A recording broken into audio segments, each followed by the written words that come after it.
Me gustaba la medicina, yo diría que en forma, a través de la influencia de un tío abuelo. Y ese tío tenía una diabetes y hizo una gangrena de un dedo. Y esta persona pasó un tiempo muy largo en mi casa. Entonces vino a tratarse en Santiago y se trató con un médico que era un cirujano muy importante en aquellos tiempos, y él me mostraba su dedo negro con gangrena. Y yo veía eso, y le preguntaba, ¿le dolía, no le dolía? Y me contaba sus cosas del viejo. Entonces, después me dijo, me van a operar. Y yo decía, le van a operar. ¿Y qué te van a hacer? ¿Qué le van a hacer? Le decía yo, me van a amputar el dedo. Me explicaba lo que significa cortar el dedo. Tenía 8 años yo. Bueno, y un día el cirujano lo operó en la casa, porque en aquellos tiempos se operaban esas cosas en la casa, y le amputó el dedo en la casa, la gangrena. Y quedó bien después, y después me mostraba a mí el pie sin el dedo, el primer ortejo. Entonces yo estuve intrigado cómo le habían sacado el dedo. Y ahí entonces comenzó él a conversarme, mira, ¿por qué no eres médico? Porque yo tendría 8 o 9 años, así. Me comenzó a meter en la cabeza el bichito. Y me gustó la idea, bueno, uno era niño, entonces siempre pensé, ¿por qué no podía ser médico yo? Y le dije, bueno, ahí digamos como partió el germen.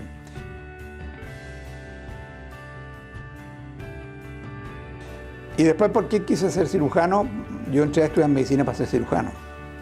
Fíjate, yo no entré a estudiar medicina para ser internista, ni cardiólogo, ninguna cosa. Yo cuando entré a estudiar medicina tenía la película muy clara de que quería ser cirujano. Entonces, como a mí me gustaba mucho la cirugía, yo me hice ayudante de anatomía en la Católica. Entonces yo fui ayudante de anatomía en la Católica por 30 años, hasta que llegué aquí al instituto y gané un concurso. ¿Por qué? Porque me gustaba cáncer. Los primeros enfermos de cáncer yo los vi cuando estábamos en cuarto año de medicina. Y me intrigaba mucho qué es lo que pasaba con estos enfermos. Los primeros que se veían eran mama, por ejemplo, que era muy común. Y veíamos ahí por qué se producía esto. Era una enfermedad rara. Estoy hablando de los años 52, 53, 54, por ahí. Porque en ese tiempo el cáncer era una enfermedad así muy, muy desconocida prácticamente, que se morían de cáncer, todos se morían de cáncer. Me fue interesando porque la mortalidad era muy grande. Por ejemplo, en el cáncer gástrico se morían todos los que tenían cáncer gástrico. De ahí partió mi interés por la oncología. Y después me encontré con 2 grandes profesores que yo tuve, que era uno el doctor Alberto Lucchini, que era un gran cirujano y que le gustaba mucho el cáncer de mama, y don Luis Vargas Fernández, que fue Premio Nacional de Ciencias después en Chile, que también fue profesor mío de fisiopatología. Y esa gente me metió en esto como ya en una forma más programada, revisar la historia, comenzar a ver los enfermos y así. Y ahí uno le fue tomando el gusto al asunto y no solo tratar de atender y de ver los pacientes, sino que tratar por qué le está pasando esto.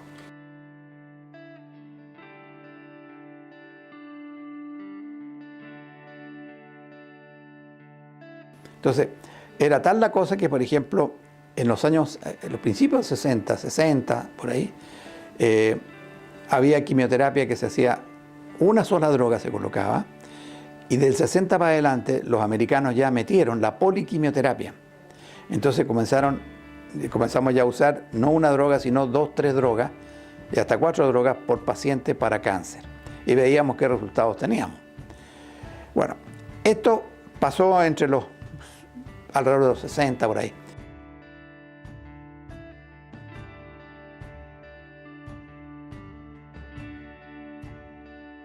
Y ahí fue cuando a mí el doctor Vargas me dijo, mira, sería muy bueno que tú conocieras del Instituto del Radio, me dijo.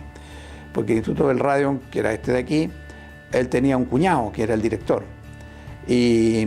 O por lo menos un familiar que era el director del Instituto del Radio, el doctor Rajhausen, que era cirujano también, un muy buen cirujano de cabeza y cuello. Y me dijo, te voy a poner en contacto para que tú conozcas el instituto. Entonces, bueno, vine para acá, hablé con él y me ofrecieron unas horas y yo me vine para acá por el año 60, la primera vez, 60, 61. Y trabajaba en la Católica y venía para acá. y veía a los enfermos. Y aquí entonces me pusieron a ver policlínico, a colocar lo que entonces se llamaba curioterapia, que es braquiterapia que se conoce hoy día. Ayudé en la cirugía, operaba a algunos enfermos, entonces hacíamos de todo, prácticamente de todo. Incluso hasta quimioterapia comencé a hacer aquí yo, y ahí en la historia aparece por ahí algo. Entonces, y ahí partimos con una visión un poquito más ya, más concentrada en cáncer, porque la Católica es un hospital general, era un hospital general, yo creé ahí el esbozo de lo que era la oncología, que nunca lo dejé hasta que me vine para acá definitivamente. Y de ahí después yo, en los años 60, 65 me fui a Estados Unidos. ¿A dónde? A otro hospital muy grande, que es el MD Anderson, en Houston, que ese sí que era un hospital de cáncer de verdad. Era uno de los 3 mejores del mundo en cáncer. Y ahí aprendí, digamos, mucho más. Redondeé todas las ideas. Los americanos me enseñaron lo que era realmente el cáncer. Tenía muy buenos profesores ahí. Y me formé, digamos, como cirujano de cáncer ya definitivamente en esa parte. Ya no hice más quimioterapia, radioterapia, veía cómo lo hacían.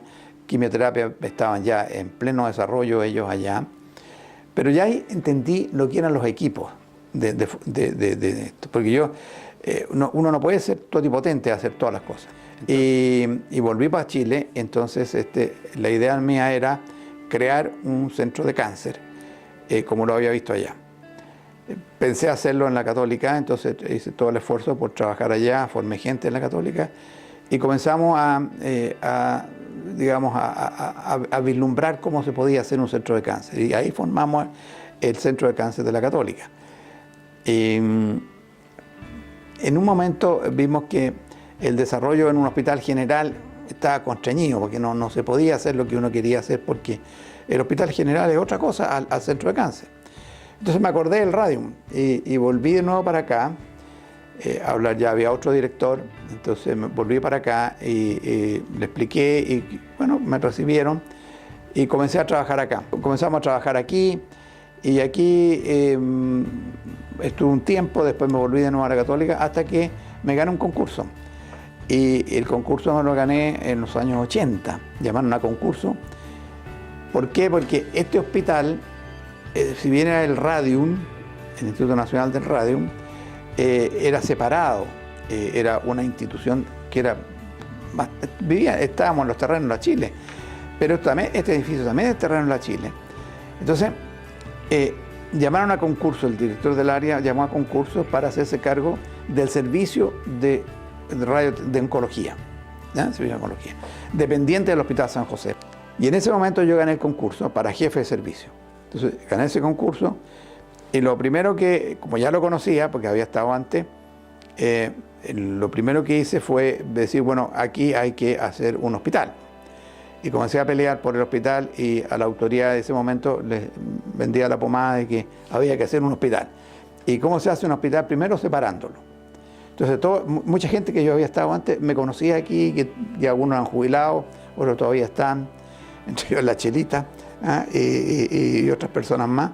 Entonces, dijeron, bueno, ya, pues todo el mundo entusiasmado porque éramos independientes, volver a ser independientes. Y lo logramos. Yo cuando fui director lo logramos, a los 2 años logramos eso. Y yo ahí, digamos, a mí me gusta trabajar con gente joven, involucré a mucha gente que yo conocí y que yo lo había formado, y los traje todos para acá, para formar un centro de cáncer aquí. Y ahí partimos con el centro de cáncer como es hoy día, que es el esbozo de lo que es hoy día, con un servicio de radioterapia, con un servicio de cirugía, con servicio de quimioterapia, y traje a la Berta Cerda, por ejemplo, mucha gente así, para que se hiciera cargo de esto. Después el doctor Paré comenzó a hacer cuidados paliativos, y así fuimos formando el centro que es hoy día. Eso se hace siempre, toda la vida se hace de abajito para arriba, de a poco. ¿Cómo?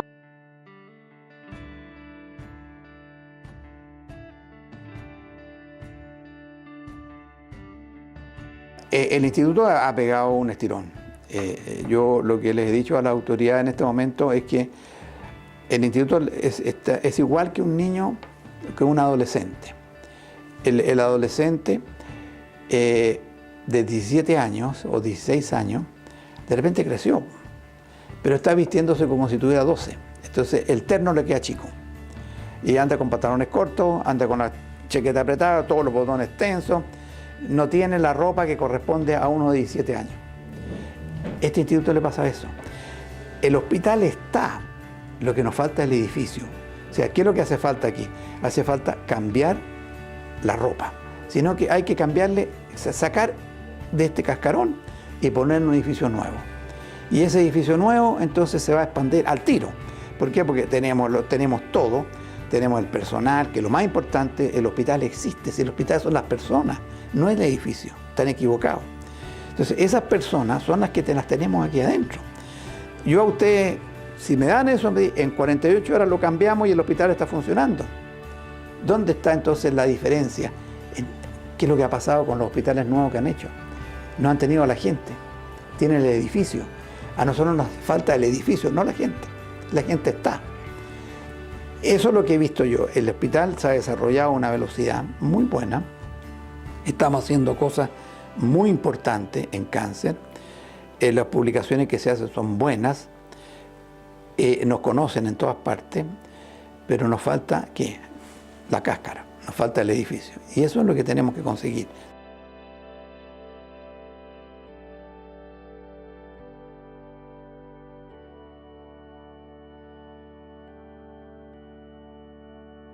El Ministerio me pide acreditación de normas técnicas en tales condiciones. Eso está.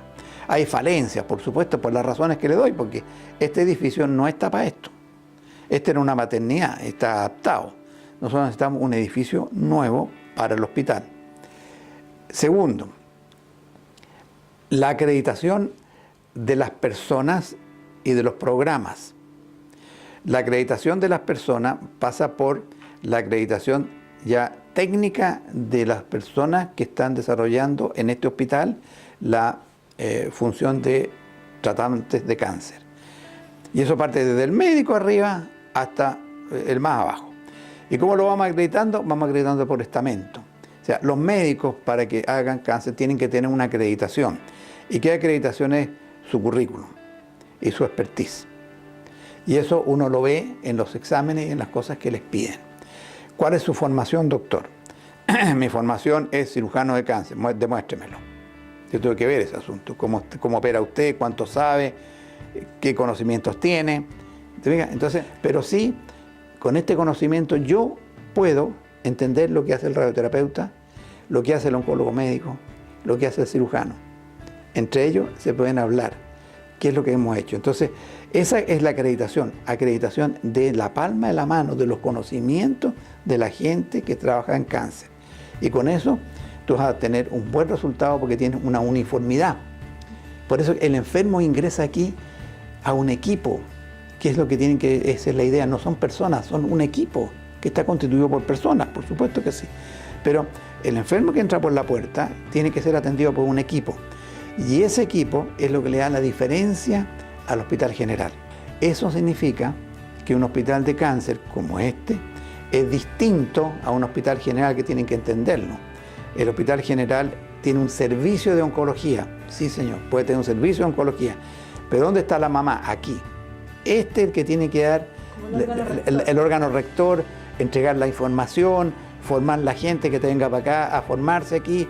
Si la idea nuestra es que este hospital sea el faro de la oncología en el país.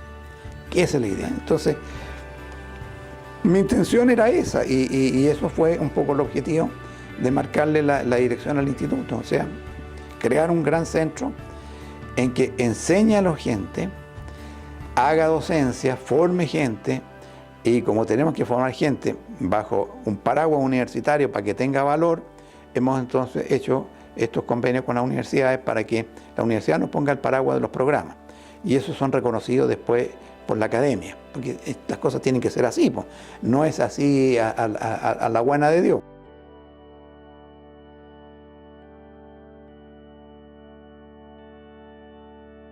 A mucha gente, pues, si esto no es fruto mío. Hay mucha gente que ha colaborado, unos más, otros menos, pero ha colaborado en el desarrollo. Las personas no son autosuficientes. Nosotros todos tenemos una influencia de la persona que está al lado nuestro y que en un momento pasó por nuestra vida. Toda esa gente tiene que darle uno las gracias. Partiendo por la familia y partiendo por mi mujer primero, ¿no es cierto? Uno parte por mi mujer y parte por la familia que lo han, digamos, tolerado, porque todas estas cuestiones quitan tiempo. Y uno a veces deja ciertas cosas familiares por esto. Y eso hay que reconocerlo, porque sin ese apoyo yo no podría haber hecho nada, absolutamente nada. Por mucho que me guste, no anda nada más, no anda la cosa porque hay problemas, pero cuando la familia lo apoya y lo estimula, porque hay momentos que todo todavía es color rosa, sino que uno tiene cosas así, entonces te estimulan y te ayudan, eso es lo primero. Segundo, a todos los profesores míos, porque son los que me dieron a mí en la formación, unos más, otros menos, pero todas esas conversaciones, todas esas orientaciones en que te dan, te dicen, mira, Juan, hay que hacerlo así, hay que hacerlo allá, que es fruto de la experiencia, eso hay que decirle muchas gracias.